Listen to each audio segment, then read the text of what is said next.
Imperativo categórico y kairós en la ética de Husserl, de Roberto J. Walton. 1. Formulación del imperativo categórico.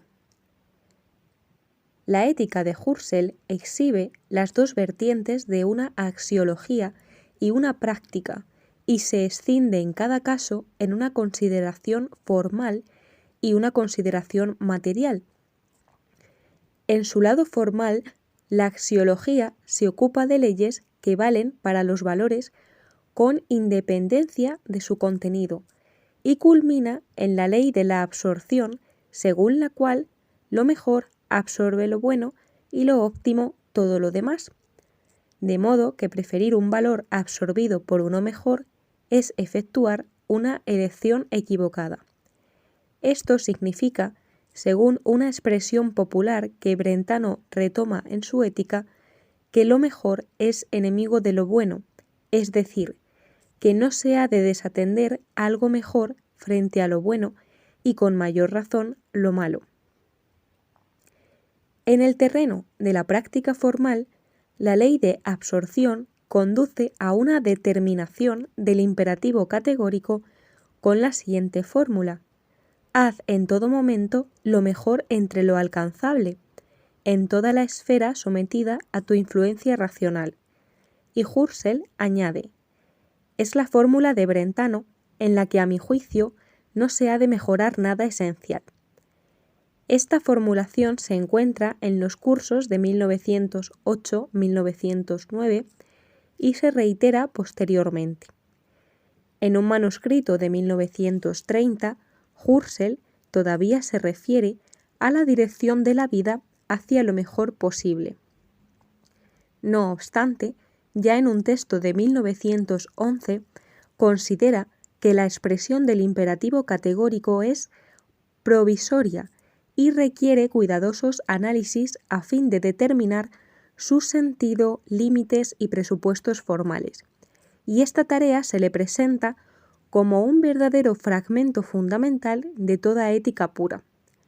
Ante todo, puesto que no puede decidir acerca de contenidos particulares, el imperativo necesita de una axiología material.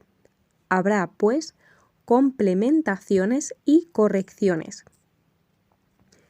En otra formulación de 1911, el imperativo categórico se expresa de un modo que contiene una explícita referencia a la búsqueda de lo mejor dentro de un horizonte. La idea del bien práctico, como lo categóricamente exigido, se refiere a la idea del ámbito práctico, que abarca en sí todas las posibilidades prácticas. Lo mejor ha de ser algo que cae dentro del ámbito de las posibilidades prácticas, de manera que el imperativo tiene en cuenta las capacidades de cada persona. Respecto de la intención que sobrepasa las propias posibilidades y las probabilidades de realización, por ejemplo, la de ser un gran reformador o el fundador de una religión, Husserl afirma: tengo que limitarme a los bienes alcanzables con certeza o en una cierta probabilidad finita, y específicamente solo a los positivos, y en esto tengo que tomar el horizonte solo hasta donde alcanzan estos datos, hasta donde encuentro esos datos. Se puede comparar la articulación husserliana de la ética con el reciente intento de Ricoeur dirigido a reconstruir temáticamente el dominio de las consideraciones éticas y morales según tres puntos de vista fundamentales. En primer lugar, Ricoeur toma como punto de referencia un concepto de moral al que asigna la doble función de designar la región de las normas como momento objetivo y el sentimiento de obligación como su correlato subjetivo. Este concepto ofrece una estructura de depuración de las máximas según la primera formulación del imperativo categórico kantiano, esto es, la de obrar de tal manera que la máxima de la voluntad pueda en todo momento servir a la vez como principio de legislación universal. En segundo lugar, en torno de ese núcleo moral firme que configura una estructura de transición, la ética se articula en dos vertientes. Por un lado, una ética anterior o fundamental permite el arraigo de las normas en la vida, es decir, en el deseo y los sentimientos morales. Por el otro, una ética posterior o aplicada permite insertar las normas en situaciones concretas y se despliega en una serie de éticas regionales según diversos dominios de inserción. Mientras que la primera antecede a las normas, la segunda supone un paso a través de ellas. En tercer lugar, y esto justifica el uso del término ética en los dos casos, la ética fundamental solo puede hacerse visible mediante la aparición de sus contenidos en los campos de aplicación. En el esquema husserliano, la ética anterior está representada por la axiología material que culmina en los valores de la persona. La ética posterior está representada por la práctica material en cuanto analiza las acciones de acuerdo con el imperativo categórico que exige procurar lo mejor posible entre lo alcanzable en medio de la oposición entre las metas racionales y las contingencias irracionales. Apuntando a una doble vertiente, Husserl propone la siguiente determinación del concepto de ética. La ética es aquella disciplina científica, o mejor, considerada aquella disciplina práctica que investiga los más elevados fines de la vida. Pero, por otro lado, busca exponer también las reglas que deben facilitar al individuo que actúa un ordenamiento racional de la vida y el obrar con respecto a estos fines. Para Husserl, un núcleo firme o punto de referencia está representado por la práctica formal arraigada en la axiología formal, ya que ella también posibilita estrategias de depuración de lo mejor posible. De modo que el imperativo categórico en su formulación brentano-husserliana cumple una función crítica como prueba de universalización análoga a la que Ricoeur asigna al imperativo kantiano.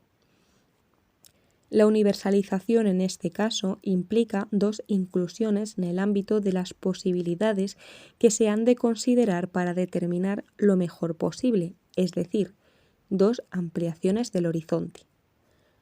Como veremos, son las inclusiones del horizonte vital personal y el horizonte intersubjetivo, es decir, la totalidad de la propia vida y la comunidad. A su vez, la horizonticidad, en tanto estructura de indeterminación y determinación, tiene también una significación ético-moral. Quedan delineados de esta manera nuestros siguientes temas. 2. El horizonte vital personal. Respecto del horizonte personal, Husserl ofrece un análisis tanto de la decisión como de su momento temporal. Por un lado, presenta la voluntad como un modo de preguntar que se completa con un decidirse sobre la base de una deliberación en la que se consideran medios, caminos y fines. Sucede lo mismo que en el cuestionamiento teórico, donde luego de pasar por sospechas o dudas, se instaura una certeza o negación en virtud de la ulterior convergencia o no de las experiencias. Se produce una deliberación en medio de la duda volitiva y se concluye en una toma de posición que implica la exclusión de posibilidades contrarias. No toda voluntad tiene el carácter de una decisión, porque puede seguir a un estímulo sin vacilaciones y dudas que hagan necesarias la deliberación en torno de las posibilidades y la toma de partido por una de ellas. Por otro lado, la decisión está referida a un ahora determinado como punto de partida de lo que ha de acometer en tanto voluntad realizadora. De un modo que evoca la idea aristotélica de que la frónesis se temporaliza en la modalidad del kairos, tema que retomaré al final del trabajo. Husserl introduce en la deliberación la cuestión del momento decisivo para una acción. Dice: debo deliberar acerca de qué es lo mejor en lo alcanzable, pero mientras delibero transcurre el tiempo. Tal vez se me sustraiga algo particularmente valioso, pero podría elegir tanto lo valioso como lo malo. Por tanto, mejor es primero suspender la elección y deliberar. Pero ¿hasta dónde ha de extenderse la deliberación? Ahora bien, esta no es la única manera en que se ha de tener en cuenta la temporalidad en relación con una decisión. No solo se debe tener en cuenta el momento temporal oportuno, sino también un horizonte total de vida, en virtud del cual la persona se percata no solo de las coincidencias consigo mismo, sino también de las modalizaciones en la coincidencia y de las cancelaciones o discordancias que se producen dentro de ella. Debe poder captar su vida en conjunto y valorarla, de modo que pueda reafirmar las decisiones que ha efectuado. Por el contrario, si cancela una decisión efectuada, esto significa que no es fiel a sí misma. La conciencia de estas discordancias asume la forma de un arrepentimiento que tiene lugar en un recuerdo que no solo es una representificación, sino una reactualización de validez en la forma de una modalización o cancelación de lo que antes fue considerado válido. La modalización responde a una motivación retroactiva que parte del presente, es decir, del momento en que se tiene conciencia del horizonte vital. El estilo unitario que se impone a la propia vida como habitualidad ética o habitualidad de la universal autorresponsabilidad, es decir, la unidad consigo mismo o identidad permanente en las decisiones que responden a la elección de una manera de ser, es la verdadera autopreservación o fidelidad a sí mismo. Con otras palabras, la existencia auténtica significa una vida total, en la que una voluntad vital abarca un conjunto de fines particulares bajo una forma como condición de posibilidad para decisiones singulares. Esto implica una autoconfiguración progresiva y consecuente, para lo cual es necesario una deliberación sobre posibles modos de vida, metas particulares y caminos a seguir para alcanzarlas. Todo esto converge en la unidad de una vida total y verdadera, la cual debe volcarse toda la personalidad mediante una decisión vital por una profesión o vocación con sus fines profesionales sistemáticamente enlazados. De este modo, la realización de lo mejor posible responde a una sustracción a la dispersión y a una decisión en favor de una vocación, es decir, se asocia con una cierta especialización en torno de un tipo particular de valores encarnables o realizables a lo largo de la vida, como sucede con el artista, el científico o el filósofo. Por consiguiente, bajo el imperativo categórico, formalmente idéntico de hacer lo mejor posible entre lo alcanzable, cada hombre tiene, en relación con su esfera práctica, su imperativo categórico individual y en cada caso concretamente determinado, es decir, su imperativo categórico individualmente concreto. Pero esto no cubre todo el tiempo de su vida y, por tanto, en un nuevo paso, que es el de la idea universal ética o bien el de una idea religiosa de la que nos apoderamos de nuevo, la persona puede configurar una idea meta que regula cada pulso de su vida, todas y cada una de sus actividades personales. 3. La comunidad del amor. El horizonte ético no solo concierne al horizonte vital de la persona, sino que es un horizonte intersubjetivo. Husserl distingue tipos de comunidad de acuerdo con el contraste entre igualdad y subordinación. Nota. Por un lado, las comunidades de coordinación responden a una meta común que es exterior a sus miembros y permite una posición igual de todos. Un ejemplo se encuentra en una asociación. Por otro lado, las comunidades de subordinación encuentran su unidad en los sujetos mismos, es decir, en una relación que depende de su voluntad y que se rompe cuando dejan de cumplir la función que les asigna una disímil posición. Un ejemplo se encuentra en la relación amo-esclavo. Este tipo de conexión puede ser el resultado de una decisión consciente de la voluntad o de una voluntad impuesta por la estructura genético-histórica de la sociedad. Ahora bien, puede haber un variable grado de intensidad en el vínculo de los sujetos y en la norma que regula el nexo. Las mónadas se vuelven unas a otras y en virtud de la gradación en este volverse hacia, surge una tendencia a través de las diversas modalidades de la orientación recíproca, esto es, surge un desarrollo teleológico y se establece o extrapola una meta final. Puesto que las mónadas se vuelven unas a otras, la meta final de su desarrollo es una comunidad de amor en que el uno en otro de ellas está plenamente realizado. Es un estadio en que las relaciones de coordinación y subordinación armonizan unas con otras. Esto significa que se puede considerar como una síntesis y superación de una asociación y de la relación amo-esclavo. La comunidad del amor es similar a la asociación porque los otros yoes son considerados iguales, pero no se ajusta a una meta exterior porque el momento unificador debe encontrarse en la voluntad misma y por eso se asemeja a la relación amo-esclavo. Continuamos.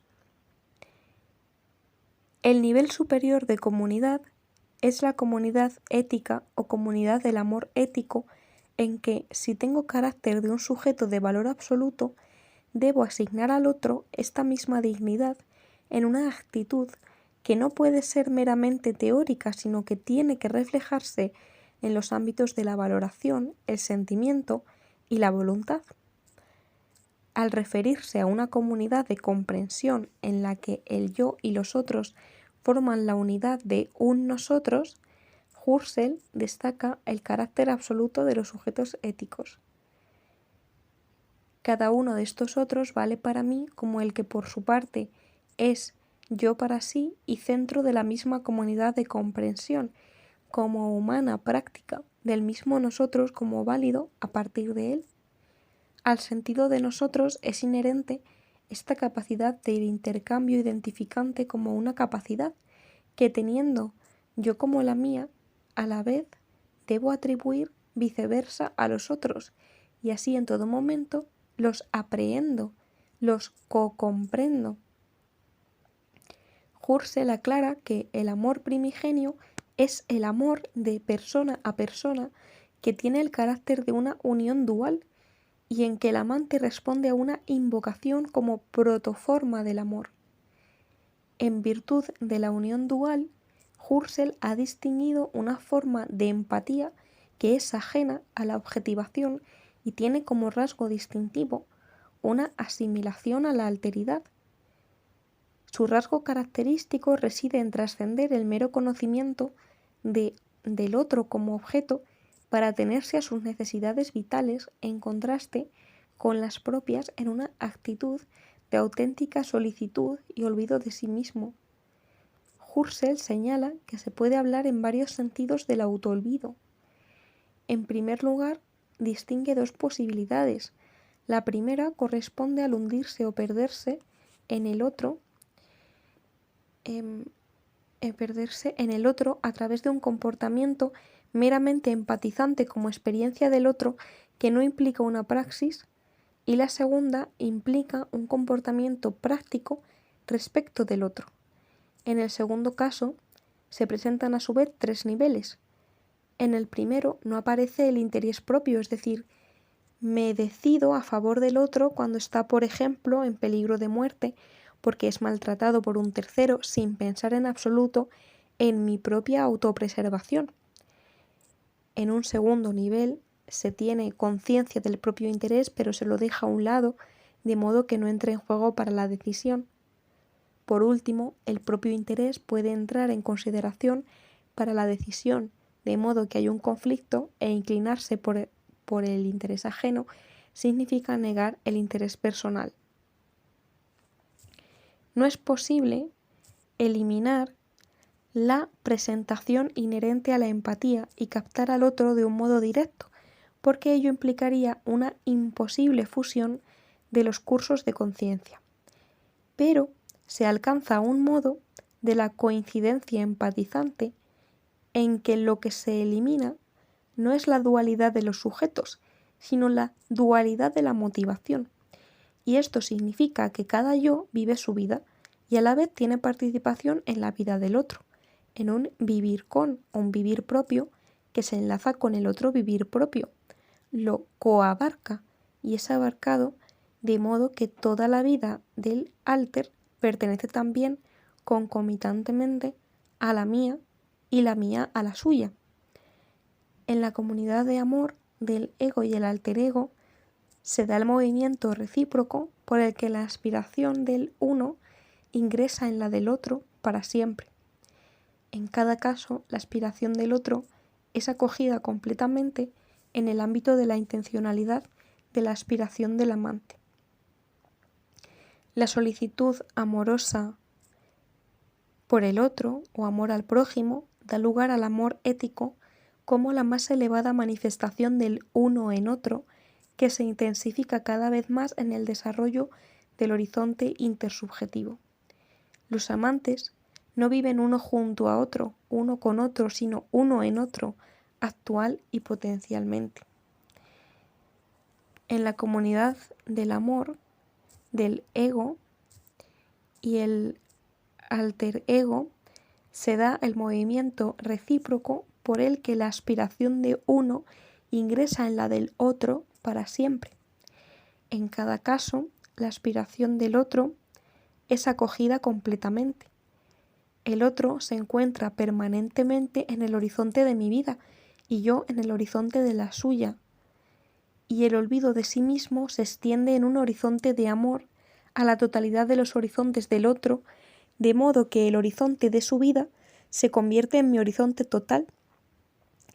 Este encontrarse recíproco de cada sujeto en el horizonte del otro es lo que caracteriza al amor ético que Husserl asimila al amor cristiano. Pensamos aquí, naturalmente, dice Husserl, en el infinito amor de Cristo a todos los hombres y en el amor universal, de los hombres que Cristo debe despertar en sí y sin el cual no puede ser un verdadero Cristo. El amor es una orientación hacia el otro y hacia la comunidad, pero no es por sí un vínculo comunitario. Sin embargo, se abre paso desde las personas separadas hacia una comunidad de amor o comunidad ética. El amor cristiano es ante todo imperativamente mero amor, pero está enlazado con la aspiración, que necesariamente está motivada por el amor, de convertirse en comunidad de amor con el mayor alcance posible. A partir de la unión dual se produce la extensión en una unión plural. Y vamos a leer ahora una nota a pie de página.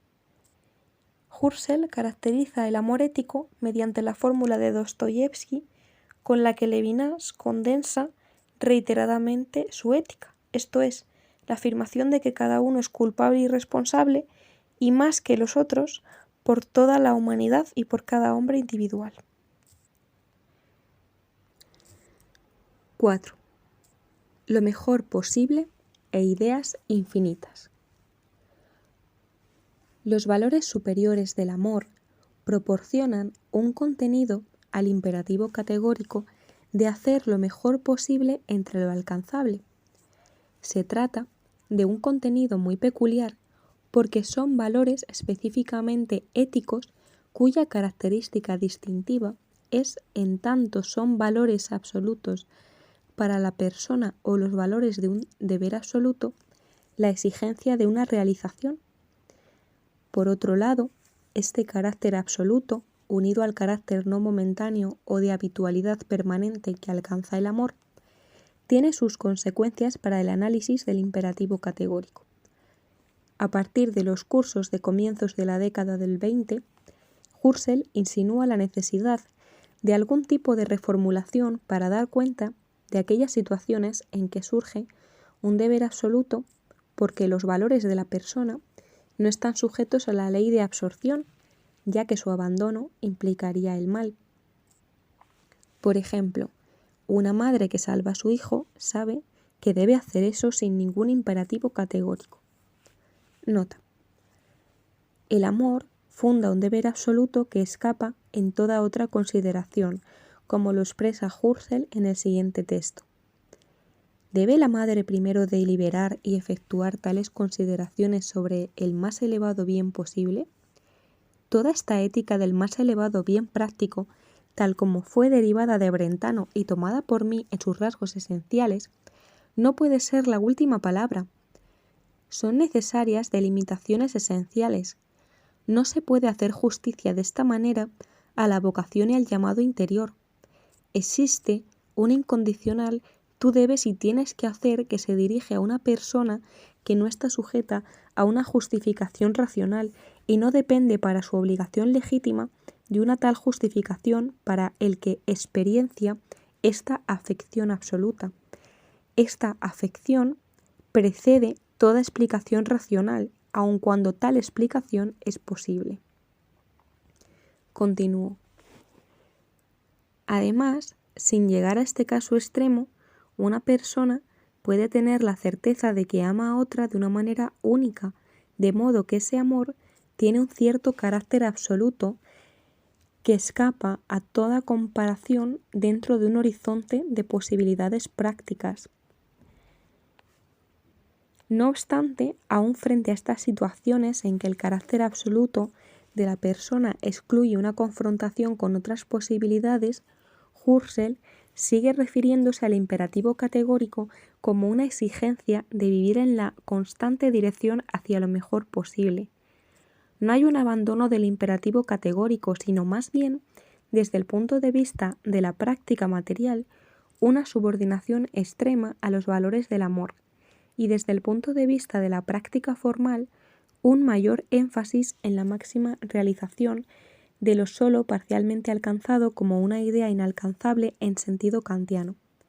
De modo que Husserl se refiere a la exigencia práctica de llegar a ser de este modo, y deviniendo hacia el polo que guía desde la lejanía inalcanzable hacia la idea de la absoluta perfección a partir de la razón absoluta, hacer lo mejor posible en cada momento, y así llegar a ser siempre mejor según la posibilidad que el tiempo ofrece. En un análisis que se encuentra incluido en el ámbito de la práctica formal, Husserl señala que me encuentro siempre en un horizonte abierto de posibilidades prácticas y tengo siempre la posibilidad de avanzar de valores inferiores a valores superiores porque cada valor producido tiene un horizonte abierto e infinito de posibilidades de valor. Husserl habla de la exigencia de progresar de lo mejor posible de cada etapa a lo mejor posible de cada etapa siguiente, y así in infinitum, de modo que la infinitud abierta de un progreso de la generación de valor es exigida como infinitud, como obligación de seguir avanzando. No hay ninguna clausura predelineada para este horizonte práctico abierto de valores producibles. Cada valor realizable puede conducir a los nuevos valores en una dirección hacia lo mejor posible o absolutamente debido. en una afirmación que es válida tanto para las ideas teóricas como para las ideas prácticas, Husserl nos dice que la idea infinita tiene su fuente de sentido en la horizonticidad del mundo de la vida. La idea no es una suposición arbitraria, sino una formación necesaria que tiene su objetividad con su verdad y su ser ideal. Es inseparable de su fundamento motivante o motivación racional en las experiencias o acciones actuales y posibles. Una génesis de la idea se produce a partir de la conciencia de horizonte en una serie de pasos que consisten en la explicitación de los horizontes, la reiteración indefinida de este desvelamiento de lo latente, la conciencia reflexiva de una orientación, la extrapolación de un polo en función de esta dirección y la consiguiente ideación del término de este proceso. Con otras palabras, la realización de lo mejor posible es siempre una realización parcial que contiene implícitamente una teleología orientada hacia ideas, mientras que el análisis centrado en la estructura de determinación del horizonte lleva a plantear como un acto de deber la realización de lo mejor posible dentro de una esfera limitada. Un análisis dirigido a la estructura de indeterminación del horizonte lleva a establecer como algo obligado el acercamiento mejor posible a una idea guía en tanto realización absoluta del valor. 5. El momento oportuno. Husserl subraya que el mundo circundante es un mundo incalculable, un ámbito abierto de sucesos imprevistos que representan obstáculos, desvíos, resistencias o perturbaciones en relación con nuestra acción. Esta contingencia irracional tiene que ver con la necedad, el desvarío, el egoísmo y la maldad. Y no solo tiene que ver con nosotros, sino con nuestra dependencia respecto del curso de la naturaleza y de nuestra corporalidad con sus insuficiencias, enfermedades y muerte. La dependencia se relaciona también con nuestro conocimiento del mundo, en tanto lo casual tiene sus regularidades, en virtud de las cuales pueden ser calculados en sus probabilidades, pero estamos siempre atados a un conocimiento limitado de ello. Hay, pues, sucesos fortuitos, irracionales e incalculables que perturban la razón práctica. Husserl señala que el ser humano vive en constante presión entre las metas ideales y las anomalías irracionales, entre la libertad y el destino. De ahí que se plantee la pregunta por la posibilidad de vivir en medio de las contingencias. Al destino cabe oponer, como dice Husserl en el pasaje final de la Conferencia de Viena, el heroísmo de la razón. Las contingencias son precisamente un medio para el desenvolvimiento de nuestra libertad y por eso tienen la función de conferir dignidad y justificación a la vida, en tanto ésta se ocupa de abarcarlas dentro de un ámbito de racionalidad, en un proceso que implica la instauración de la racionalidad en la contingencia. Y a pesar de la tensión entre destino y libertad, el horizonte último corresponde en tanto meta a la razón. En las descripciones de Husserl está contenido implícitamente el tema del kairos, es decir, el tema del momento oportuno para la acción. El sujeto está justificado siempre que se esfuerce por alcanzar lo mejor posible y se encamina hacia ello, aun cuando se produzca un fracaso en el intento. Esto no altera nada en su imperativo categórico de la hora y en el imperativo categórico formal para su vida ética, a saber, inclinarse universalmente ante la exigencia categórica o más bien reconocer con alegría la exigencia de querer obrar, eligiendo libremente en general y en cada momento de la vida lo mejor posible. Al hablar de imperativo de la hora y de exigencia, este texto de Husserl recuerda el vínculo que Max Scheler establece en el prefacio a la tercera edición de su Ética 1926 entre ética y kairos, y la caracterización de este concepto con una expresión tomada de Goethe como la exigencia de la hora, de nuestra humana e histórica humanidad y vida. Además, se puede recordar el análisis de Heidegger sobre las nociones aristotélicas de frónesis y kairos en el curso de 1924-25 dedicado al sofista de Platón. Heidegger subraya que la frónesis es la visión de aquí y el ahora, de la concreta momentaneidad de la situación del instante. Más recientemente, J. Ladrier ofrece una caracterización del kairos en tanto momento favorable en el que tiene lugar el cruce entre la exterioridad y la interioridad, es decir, el reencuentro entre el destino privado y el destino colectivo, en tanto no estamos sujetos a un destino ciego ni poseemos una libertad pura. Según Ladrier, se pueden distinguir 4 elementos en la noción de kairos. 1. Una condición de sensibilización o comprensión del curso de las cosas de modo que se sabe qué es lo que hay que hacer. 2. Una posición estratégica, es decir, un arraigo en una situación previo que condiciona el carácter de nuestras decisiones.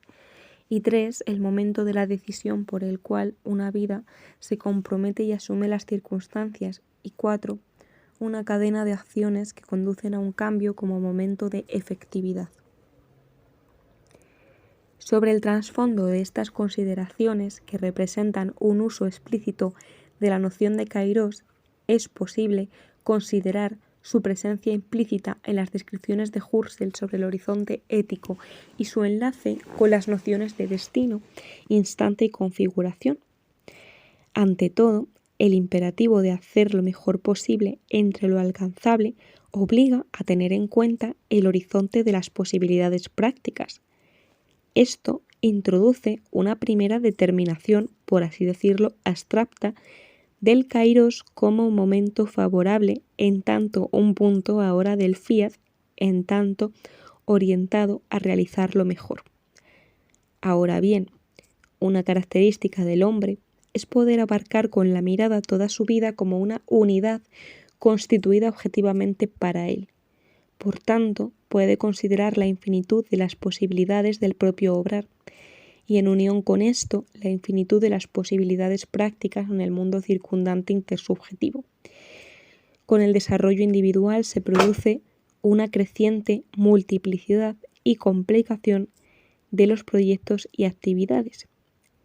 Esto va acompañado de una creciente inseguridad interior respecto de la autenticidad de los bienes y satisfacciones que se buscan, y da lugar a una actitud crítica.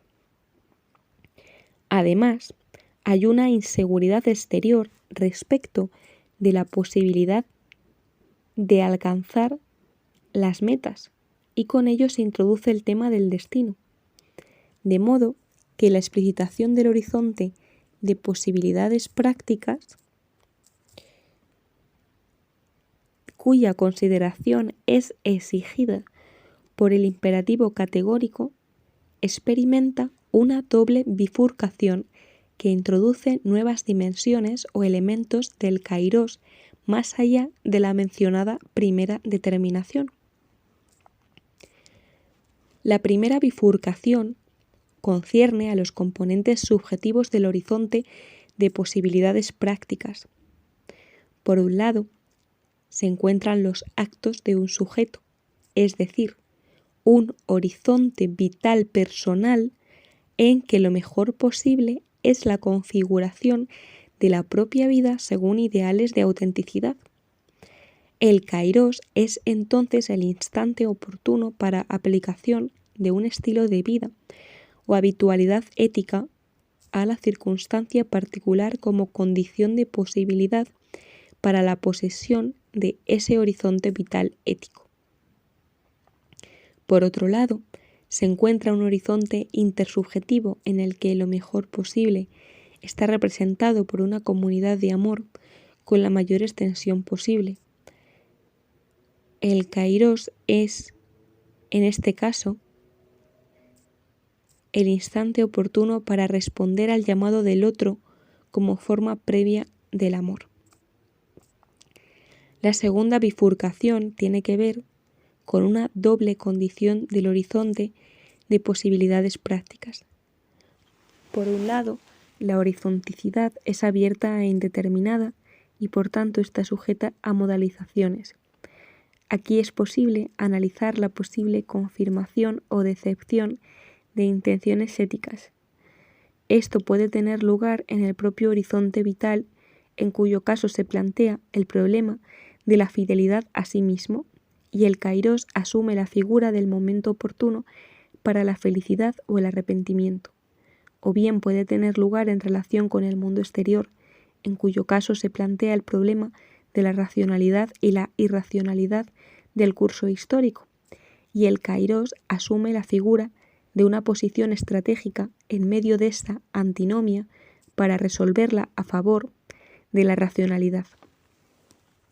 Por otro lado, la horizonticidad posee una estructura determinada sobre cuya base es posible extrapolar ideas, metas, como polos a los que se orientan teleológicamente nuestras acciones en tanto realizan de un modo más o menos adecuado